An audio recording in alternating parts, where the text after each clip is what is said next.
दोस्तों, अपने परिवार की सुरक्षा के लिए इंसान किसी से भी लड़ सकता है, चाहे सामने वाला कितना भी ताकतवर क्यों ना हो। हम बात करें खुदा हाफिज चैप्टर 1 की। इस फिल्म के हीरो की पत्नी का अपहरण हो जाता है और वो इस चीज का बदला लेने के लिए जी जान दुश्मनों से लड़ता है। इसके बाद उसकी पत्नी डिप्रेशन में चली जाती है। इस चैप्टर 2 में ये दिखाया गया है कि उनकी 2 मेंबर की फैमिली की खुशी दुनिया की नजर लग चुकी है और वो अकेलापन महसूस करते हैं।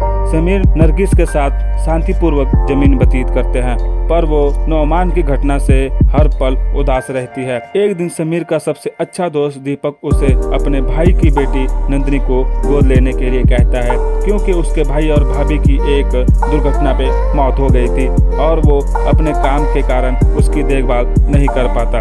नरगिस इसका विरोध करती है और एक सुख जीवन व्यतीत करने के लिए नंदिनी को अपनी बेटी के रूप में अपना लेती है, पर उनकी खुशी ये बहुत कम समय के लिए रहती है।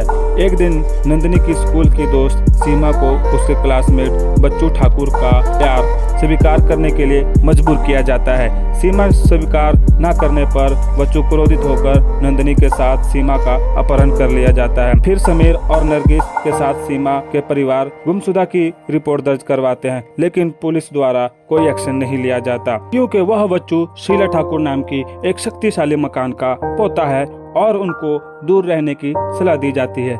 समीर को पता चलता है कि वो नंदिनी और सीमा गंभीर रूप से घायल है, जहां सीमा अकेली बच तो जाती है लेकिन नंदिनी की मौत हो जाती है। समीर सीमा के भाई को मिलता है, जो कि उसको मालूम होता है कि इसका जिम्मेदार शीला ठाकुर और बच्चू जिम्मेदार है। ये सब देखकर नरगिस टूट जाती है और समीर बदला लेने के लिए निकल जाता है। समीर इंस्पेक्टर को केस की कार्रवाई न करने पर घर पर जाकर उसको मारता है, जिसके लिए समीर को 60 दिन जेल की सजा हो जाती है। उस जेल में तलहा अंसारी के खबरी ने सूचित किया है कि राशिद कसाई ने समीर को मारने के लिए सुपारी ली है। तलहा समीर को हथियार देता है और जस्सोवाल को मारने के लिए योजना बनाता है, जहां पर उनकी बहुत फाइट होती है और इसमें समीर उन लोगों को मारने में कामयाब हो जाता है।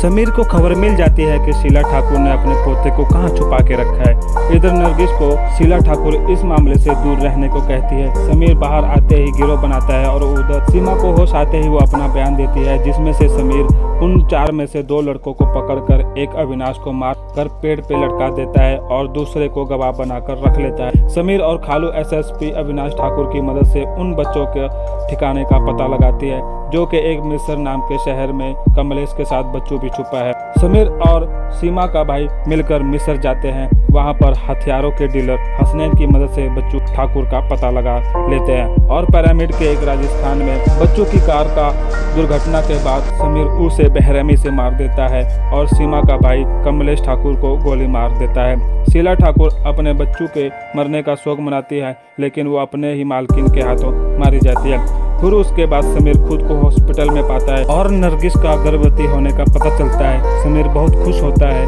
और हॉस्पिटल के बाहर हर कोई समीर की प्रशंसा करता है। दोस्तों, विद्युत जामवाल मेरा फेवरेट हीरो है, क्योंकि ये सबसे हटके फिल्म बनाता है, क्योंकि इसकी story line is the best होता है और एक्शन तो भरपूर मिलेगा आपको, क्योंकि सिर्फ एक्शन ही और दमदार डायलॉग के साथ ये फिल्म बनाता है और जब भी बनाता है तो हिट होती है। तो दोस्तों इस फिल्म को देखिए आप, क्योंकि ये फिल्म बहुत ही अच्छी होने वाली है आपके लिए। अगर आप लोगों ने देख लिया तो हमारे साथ कमेंट में शेयर करें कि आपको ये फिल्म कैसी लगी। तो दोस्तों हमारे साथ जुड़े रहने के लिए चैनल को सब्सक्राइब करें।